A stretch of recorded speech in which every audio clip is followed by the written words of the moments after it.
I thank Gabriel and organizer for inviting me to give a presentation here.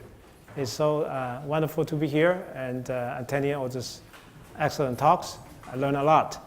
So I'm sorry to make a modification on my talk, and this is not exactly advertised and promised on the schedule.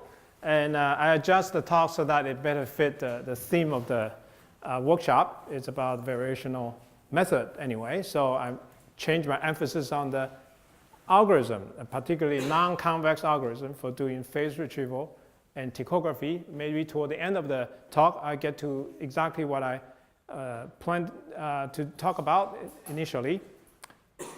All right, so first on motivation.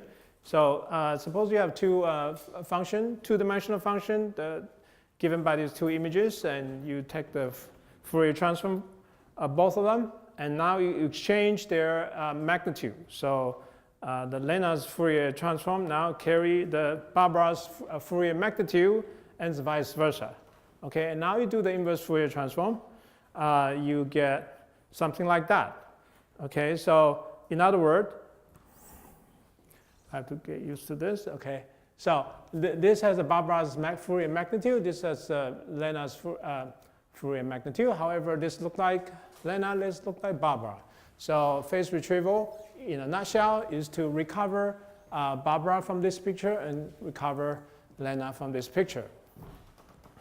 One thing that you notice that is Fourier phase really carry a lot more information than Fourier magnitude, and this can be proved rigorously. So more seriously, phase retrieval really comes from X-ray crystallography from more than 100 years ago. So you know, this is still the holy grail of discovering or finding the macromolecule structure even today, even though it has a lot of competitor recently. Now, X-ray crystallography deal with a periodic structure. The non-periodic phase retrieval problem only picked up in the 70s, okay? And this is partly due to whenever you do non-periodic X-ray scattering, you have very low signal-noise ratio. So experimentally, this has not become a very a viable alternative until very recently. Okay, so if you look at the signal-noise model for phase retrieval, really you have a diffraction pattern. That is a Fourier transform of the object little f, and you take the modulus square. The modulus is taken component-wise. So you have a nonlinear signal model. You're given the diffraction pattern. You're trying to recover little f. All right. So more generally, in the 90s, it was first proposed in the 60s, but it wasn't developed until the 90s, and more intensively in the 21st century. Instead of looking at a single diffraction pattern, you can break the extended object. There could be a macroscopic semiconductor, for example, and you have a little scan. You can scan through the entire sample, and you collect lots of mini or micro diffraction pattern, right? So mathematically, you can think about it. You're doing a window Fourier transform, but now you only collect the modulus of the window Fourier transform. And now from these collections of micro diffraction pattern, you like to recover the object, the sample f, for example. Okay, so this is a lot of application ongoing in structural biology, in material science. Okay, so this is our plan today, and I'd like to talk about alternating projection, Douglas-Rachford Splitting, and ADMM. That probably familiar with many of you. And I want to survey a little bit of convergence analysis that has been done on this non-convex problem, and talk about initialization method, which is always important for any non-convex optimization, and talk about blind ptychography at the end, and I draw some conclusion. Okay, so alternating projection and Douglas-Rachford Splitting. Now, phase retrieval problem, or more generally ptychography, can be most conveniently formulated as a nonlinear feasibility problem. So here I collected, here I'm going to do a coded diffraction pattern. I explained that a little bit. So coded means before you illuminate the object with your X-ray beam, you let it go through the mask first, right? So you go through the mask and then go to the sample and then go to your camera. The mask effect is called mu, is a multiplicative. So here I do the pointwise multiplication of mask with the object and then take Fourier transform and take the modulus square. And that's a coded diffraction pattern, coded by mu. Coded, of course, means that you actually know mu. Okay? So when we go to the blind ptychography, we actually don't know mu. And we're trying to recover both f and mu simultaneously. So for the moment, I'm going to assume I know mu. And from the coded diffraction pattern, I'm going to recover little f. So uniqueness theorem with probability 1. So probability 1 is referring to the selections of random mask. So I'm going to write this in the matrix form like that, right? I vectorize everything. It can be proved that if the object is a real value object, then you only need one diffraction pattern to determine the object or the sample uniquely. Okay, so in that case, A will be Fourier transform time. I probably should have write capital F, but okay. So and diagonal matrix mu. In the case of fully complex sample, so Cn, and then you need two diffraction patterns to uniquely determine the object. So this is proved a couple years ago. And so for the most part, I will be dealing with either the one mask or two mask case, mostly focused on two mask case because that's more general. Until I go to the ptychography, then I'm going to be dealing with the collections of micro diffraction pattern. Okay, non-convex feasibility problem. You can think of these determinations of f as looking at the intersection of these n-dimensional torus determined by the Fourier magnitude, right? There are capital N of the capital N data and the intersection of the linear subspace with this torus. Okay, the linear subspace has dimension either little n or 2n, depends on I'm using one mask or two masks. All right, so the simplest algorithm of dealing with convex or non-convex feasibility problem is to do alternating projection. I have a constraint here, I just project. This is conceptually very simple, very appealing. It has been going on for a long time. Now, in the case of non-convex, one usually can only hold for local convergence, and people have proved about that, and I'm going to make a few comments about that later on. Okay, so now I want to draw your attention to coded versus a plain or uncoded diffraction pattern. So this is the case with one real value object. I put a margin around that. You see a dark margin around this standard cameraman so that it's possible to shift around. Okay, I try to create some kind of ambiguity. All right, so if you take the diffraction pattern of that, it's a real value. I only need one diffraction pattern. And now if I apply alternating projection to it, if I use coded diffraction pattern, after 40 iterations, I basically recover the whole thing. And this is the error, basically 0, 10 to the negative 14 or something like that. If I use a plain uncoded diffraction pattern, after 1,000 iterations, I get this. And notice that the margin has shifted to the corner, and then this is just messed up, right? The reason is when you do use a plain diffraction pattern, you actually allow ambiguities such as translation, twin image. If there are more, there could be more other ambiguity that will get messed up and distracting your algorithm. And so you ended up with that. So this is the first important remark for this talk is that randomness in measurement scheme can often help condition your measurement scheme. Okay, so alternating, you can look at alternating projection from a more general point of view. Automating minimization, you can instead of looking at two constraints, I can look at two objective functions representing both of these constraints, and I do minimization, right? And then you have this constraint u equal v.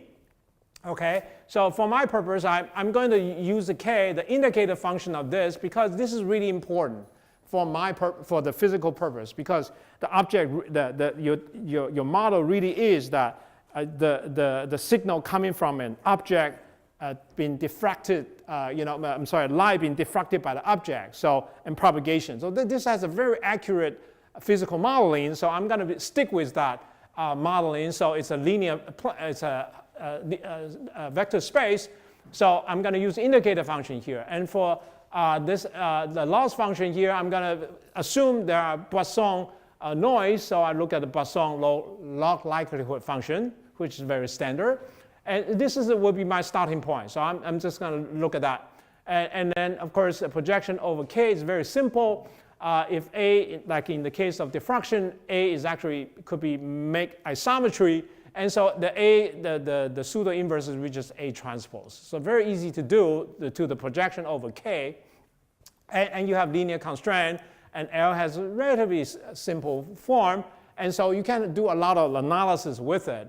And the purpose, of course, is not just to be able to do the analysis. Actually, this is actually quite a very good algorithm. And so the first simplification I like to do from even starting from a very simple objective function is that I like to reduce it, I like to simplify it even further. Okay, so now in the case of high signal noise ratio, the Poisson distribution converges to Gaussian distribution with variance equal mean. So you look at that, you look at the log likelihood function of this Gaussian distribution, you end up with that. Okay, now this is actually a very bad form, because you can analyze that this guy is very highly singular, and especially when V vanishes, hit the 0 point, you see this blows up. So you like to even regularize it a little bit. So I'm going to look at the vicinity of the B, the data, and I'm going to make the substitution that this is really close to 1 and this is close to this. After I make the substitution, I come down to the very simple objective function. Okay, and if you look at the original Poisson and this version, and finally this version, this is the smoothest of all the functions. Very simple calculation to show that. So smoothness of the objective function, of course, helps in a lot of ways, but that's not the only thing that is important. Important thing here is that this is not differentiable, even though I call it smoothness. It's a smooth among the three, but it's still not smooth when B vanishes, right? So it's because this is first order. So, but it's a smooth among the three, but also it respects the Poisson noise scaling, meaning the mean is proportional to variance. So that's it turns out to be a very important fact.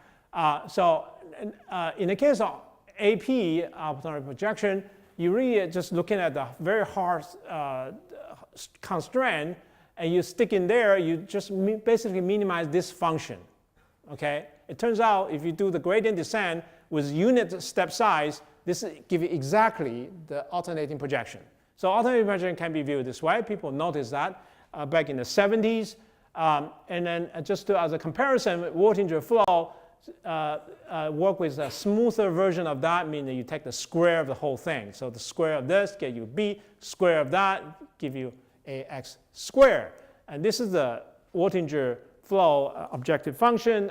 Basically, if you think about this as a log likelihood function, it will be assuming basically additive IID Gaussian noise.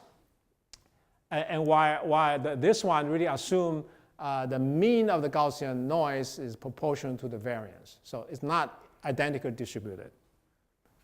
Very important difference. All right, Douglas-Rachford splitting mean basically doing ADMM with this kind of functional, and so it comes down to a very simple three-step iterative scheme where this proximal over the linear subspace has a very simple form like projection, basically. Important thing is that this is independent of the regularization parameter rho in this step, but this is what does depends on rho here. So this can be computed exactly, and you basically come down to this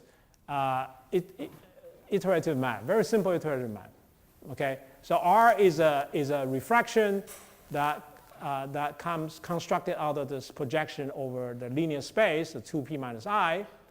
And this is the complex sign function, meaning basically look at the face of this complex vector. This is the component-wise dot product. And so it had this very elegant compact form. Okay, in the case of rho equals 0, you set rho equals 0 everywhere. Here, you come down to this form of this is a classical Douglas-Rachford algorithm, and people have looked at this since the 70s. All right, so what can we say about this either AP or Douglas-Rachford splitting on this non-convex problem? All right, so apologize if I'm sure I miss the work of perhaps many of you in the audience, that there's quite a vast literature on alternating projection. Here I just point out some representative that deals, strictly speaking, on non-convex problem. So this line of work basically point to the fact that you need these two manifolds to intersect transversally. Right? You want this intersection angle to be positive.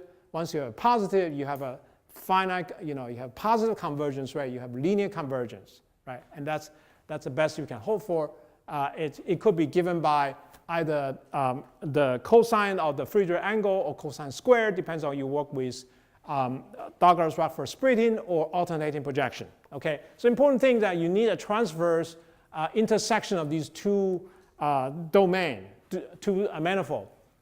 Okay, now of course you can ask the question: when does that condition hold, given a very physical measurement? And then just a couple years ago, Li and Peng proved a global convergence. So the previous all these works are basically local convergence, except the case where intersection of a line, a circle, one dimension, two dimension, a line, a two-dimensional circle intersection. People prove a global convergence by Aragon and Ballwine.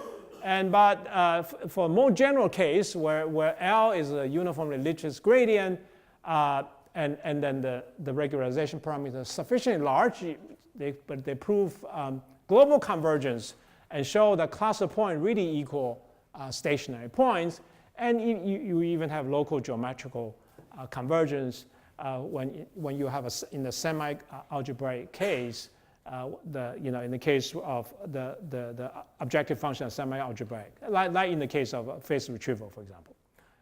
Not in the case of Poisson likelihood, but in the case of Gaussian likelihood, for example.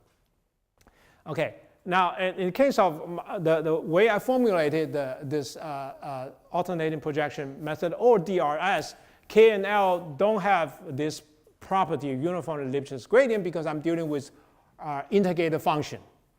And the Gaussian likelihood also doesn't satisfy uniform Lipschitz gradient condition. Okay, right. I should point out also for the Wirtinger flow, Condé and et al. Also proved global convergence of Wirtinger flow when you do a special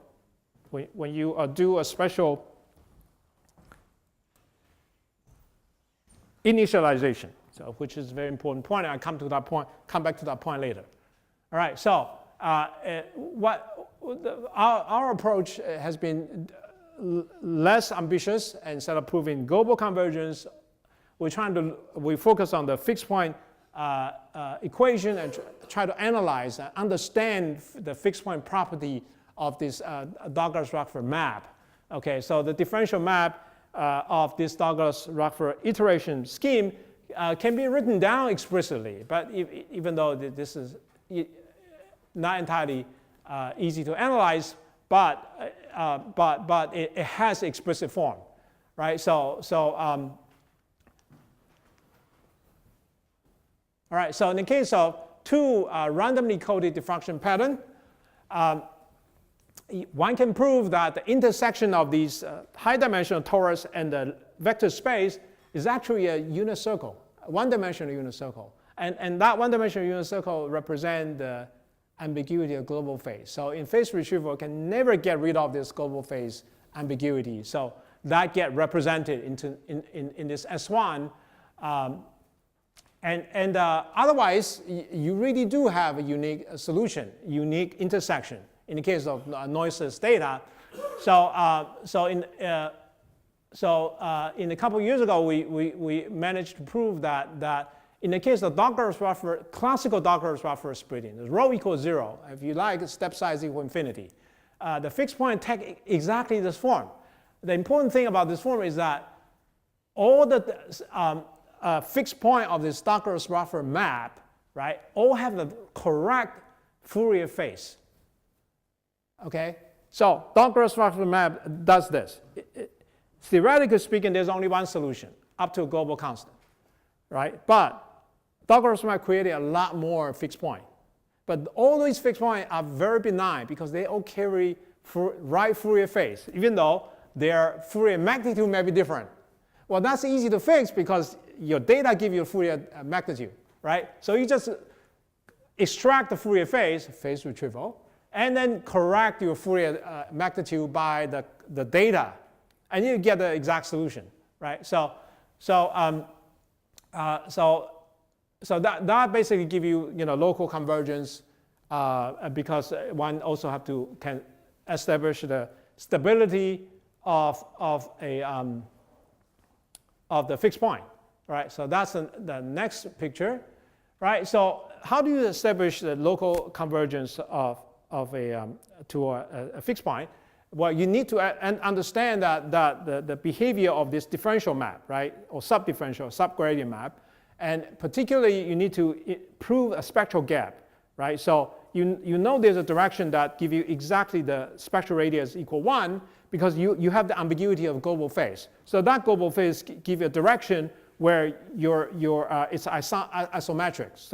So that give you the eigenvalue 1. But you need to prove the second eigenvalues that actually have a modulus strictly less than 1, right? And that gap will enable you to prove local convergence to the fixed point. All right, so so that's what we prove in the case of for this spectral gap to exist. You only actually need one diffraction pattern, right? In fact, in this case we have 2. But only need 1 to prove the spectral gap is actually positive. And more recently, we proved the general DRS map, right, with rho not equal 1, but arbitrary, non-zero positive, has a spectral radius 1 and have a spectral gap as well.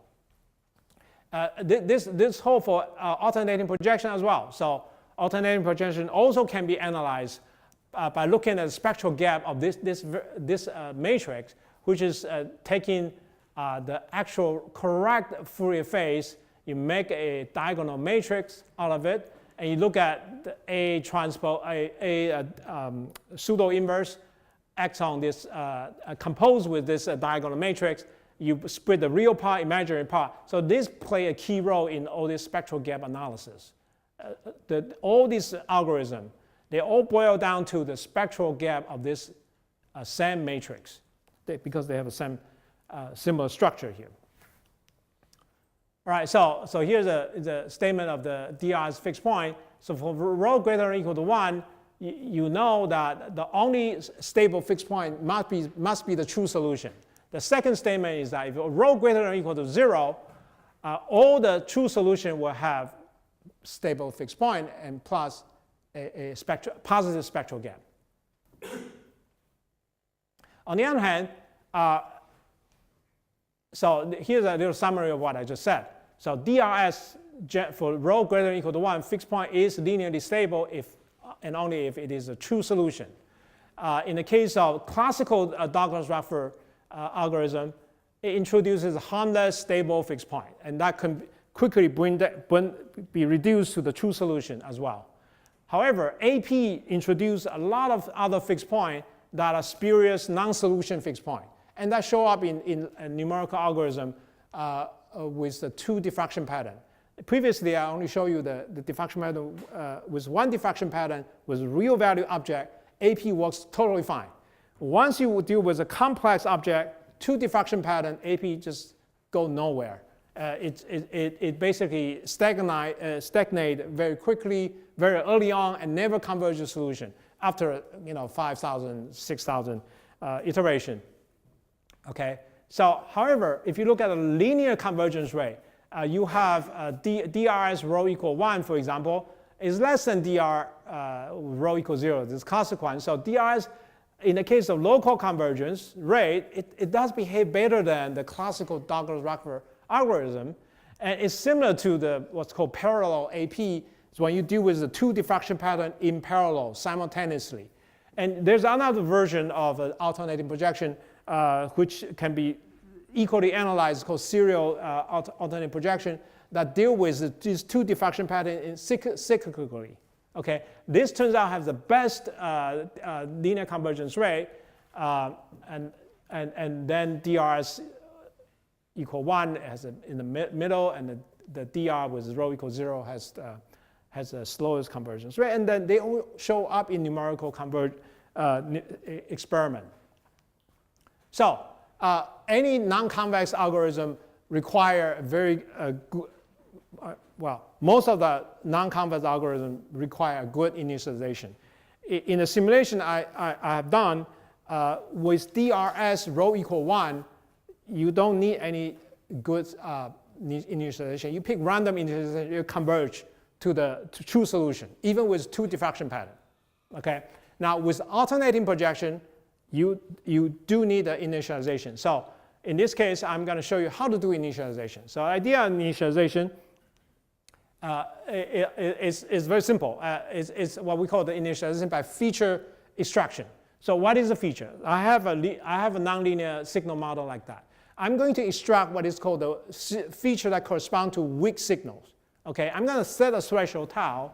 Okay, and any signal that is below tau, okay, I'm going to call it weak signal, and I'm going to collect the index into the big index set I.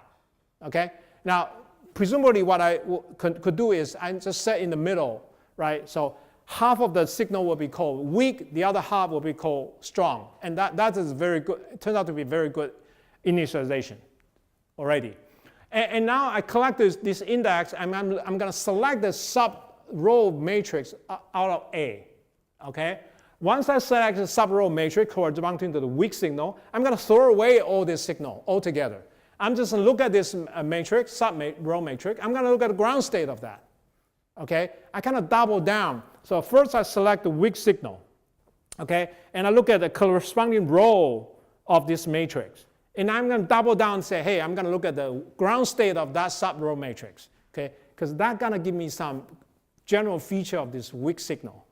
Weak signal, right? So how do you carry this out? So in the case of A, in the case of A is isometry, it's easy to hold in the case of phase retrieval, and you can look at split this norm into 2 parts: the weak signal part, the strong signal part, and now in minimizing this, looking at ground state, is the same as maximizing that. So that's that. But that is very easy to do with the power method, right? So if I collect basically all the row of the corresponding to the strong signal, form a submatrix, and apply power method, okay? And now in the case of more generally, if A is non-isometry, you do have to do QR factorization, and then you apply the power method on Q, but not on QR. All right, so this is the algorithm, very simple. This is the indicator function of this strong signal row, and I just apply this. Here I assume we have isometry, so I apply this power method. Now the spectral vector method invented by these 3 workers replace. Well, of course they come out this earlier. Replace this IC with the signal strength. Basically intensity, the diffraction pattern. All right, that's the only difference. All right, power method, iterate that, give you spectral method initialization. null vector, throw this away entirely. Only look at the strong signal and its corresponding row and iterate that, okay? This is a spectral method initialization. This is null method initialization. Kande and Chen come up with somewhat modification of that to truncate some of the larger signal. Here is called truncated spectral vector. Okay, so here's a comparison of these two spectral vector and null vector comparison. Right, so again, two coded diffraction pattern is enough to uniquely determine the object. And now here I'm collecting the weak signal of this size. So there's a theorem that one can prove how much you need to collect. This is again one sensible choice. You look at the dimension of the data and look at the dimension of the object. You take the square root of that. Multiply and take a square root of that. This is the amount of weak signal, and so the remainder it would be the strong signal, right? So this is the original phantom. Spectral vector doesn't give you anything. Null vector give you basically a very primary feature. Okay, even this such a simple step really does give you a general feature. Of course, it looks very noisy, and it's the one good thing about the noise vector is that it's very stable with respect to the noise. So you add 10% noise, 15, 20% noise, the feature degrades very gracefully. All right, so if you look at null initialization, you apply alternating projection, it converges linearly. You can you first start with the random initialization, and you apply null vector initialization, and then you apply alternating projection. You converge to the very good solution after just a dozen of steps. These are just showing two different objects. This is a cameraman with Barbara as an imaginary part. And this is you take the phantom, you randomly you randomize its phase, right? This is a randomly phased phantom. So this is compare actually two versions of AP, the serial AP and parallel AP. You can see that the serial AP converges a lot faster than parallel AP. This is a comparison with Wirtinger flow. Wirtinger flow is on the top, the black line. The alternating projection is the green and red line. And there's with somewhat different initialization. But they both start with the same null initialization. So this is purely compare with this gradient descent with the smooth objective function, okay? And the gradient descent with the non-smooth objective function that correspond to alternating projection. So the smooth one doesn't necessarily converge faster, empirically speaking. All right, so this is compared with the noise. In fact, they show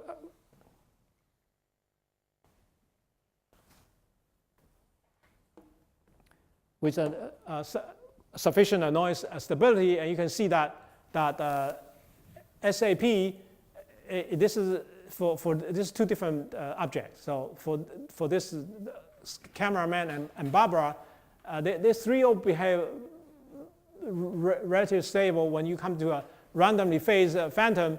When the noise level, this is noise level, noise over signal in terms of percentage. When you have a large noise, both Wirtinger flow, depends on how many steps you run. We cut it off like in 200 steps or something like that. And that's why you have this unstable behavior. If you run maybe longer, you'll probably come down. So, all right, so I have a few minutes to talk about blind ptychography. And so what is blind ptychography? The blind ptychography want to recover both the mask and the object simultaneously, okay? So here's some notation. I'm going to call tau the capital T, all the shift that apply to this same window function, okay, is throughout the sample. Mu 0 is the initial mass, right? And mu t is a t shifted mass. They're identical except they're shifted, okay? And so the original mass size is m, little m, Okay, and then the entire object domain is covered by the union of all this mask domain, right? And ft is the part that restricted to the mask after shift t. Okay, this twin is just twin image that is 180-degree rotation plus a complex conjugate.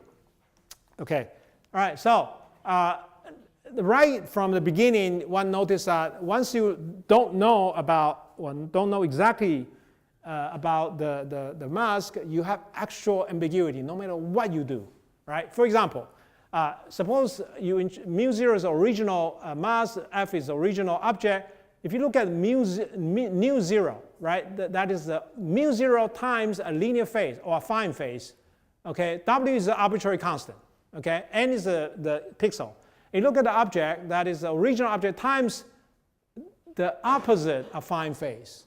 Okay, and you can look at their multiplication. These two will cancel. You get this multiplication. Sometimes it's called mass object or the exit wave by experimentalists. This exit wave is the same as the original exit wave times a constant, right? Why is it constant? It's constant independent of n. All right? It's only dependent on shift, depends on the original w, depends on the b and a. But for the same micro diffraction pattern, right? This is just a constant. So if you look at a Fourier transform of that, Fourier transform of that, take the modulus, this disappear. They will produce this identical data set. All right? So right there you have the affine linear phase or affine phase ambiguity that's never go away, no matter what you do. Right? So as long as this is one of the fundamental ambiguity in blind ptychography. Okay? Now there are a whole host of other ambiguity associated with raster scan. So in window Fourier transform, we're used to shift the window in a regular fashion, right? With same step size, like the time frequency analysis, you shift in the same way, right? Now this turns out to be a bad idea when you do blind ptychography. So raster scan with a fixed time step tau, if you look at the position of the scan, it looks like that, a regular grid pattern, okay? And this is what people originally try.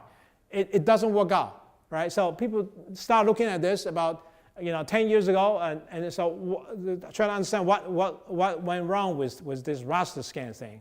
And so one can have a fully, now we have a full understanding of we have a complete catalog of this raster scan pathology. I don't have time to go through that. It's just enough to say that raster scan is a very bad measurement scheme if you want to try to retrieve mass along with the object. Right. So introduce what we call the mixing scheme. There are two examples of mixing scheme. You can do partial perturbation. You perturb row and column two different ways. And you can also perturb point-wise everywhere, right? So that provide a much better scheme. You can prove the uniqueness only up to the linear phase ambiguity. Our uniqueness will provide a way to do initialization. So alternating minimization can be used here to retrieve the mass as well. So you could update the object, you could update the mass in exactly the same way, like the mirror image of each other, right? And you can analyze it. You look at a different kind of mask, some more correlated, some less correlated. And they all give you very linear convergence. This is no special initialization except a very crude initialization in the beginning. And this is a comparison with a different mask. And this is compared with noise. What I want to point out in this plot is that in the case of Poisson noise, right? And this is the Poisson likelihood function. It actually doesn't perform as well as a Gaussian, surprisingly, even though this really is a Gaussian likelihood function. It has this instability when the noise level is too large. Okay, let me draw the conclusion. So I want to point out a couple of things. First of all, one of the things that I was trying to point out to you is that the disorder can actually better condition measurement scheme, right? I use a random mask. I use random perturbation to raster the scan to improve the collection of the quality of data. Analytical and statistical consideration can guide our way to a better objective function. Okay, you simplify, you can make it smooth, but you try to keep the statistical scaling in place. Fixed point analysis, even though it doesn't give you the full convergence analysis, it can help determine the parameters. For example, I select my parameter according to my fixed point analysis and select rho equal 1, and I just stick with it. And it turns out to be a very good performance. And probably may not be the best if I try to optimize the parameter, but I give you a very good performance. I also talk about initialization by feature extraction, very simple one. Well, that's my conclusion. Thank you very much.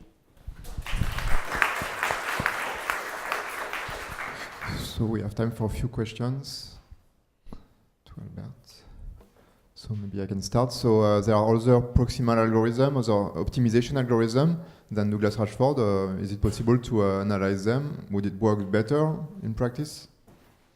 Maybe, for instance, primal dual method. Is it possible to apply primal dual method but in a non-convex settings? Or? Are you asking whether this method can be applied to a different problem? No, what I ask is here you speak only about Douglas-Rachford and alternate projection, but there are other fixed point algorithms that use proximal map. Do you expect that they would work better, they would work worse? Or? Well, I have not looked extensively at the other fixed point algorithm besides that one associated with Douglas-Rachford Splitting. Okay. We did play around with other kind of objective function, and found that the one that our choice has relatively better performance. Of course, I have not done the thorough test of all the reasonable objective function that I have. So, for instance, did you try on combinatorial optimization problems with binary constraints or things like this? Do you think this would also? I have not tried that. Yeah, I'll be happy to listen.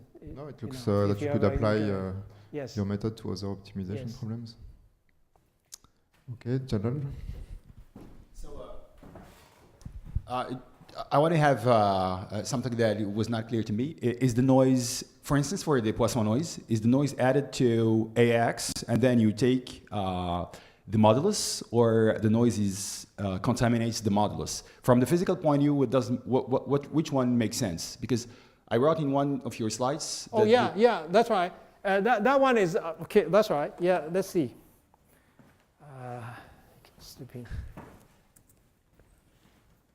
No, when I in the last slides when I do a Poisson noise, this really is a Poisson noise. Okay, so. But is it on AX or is it on the modulus of AX?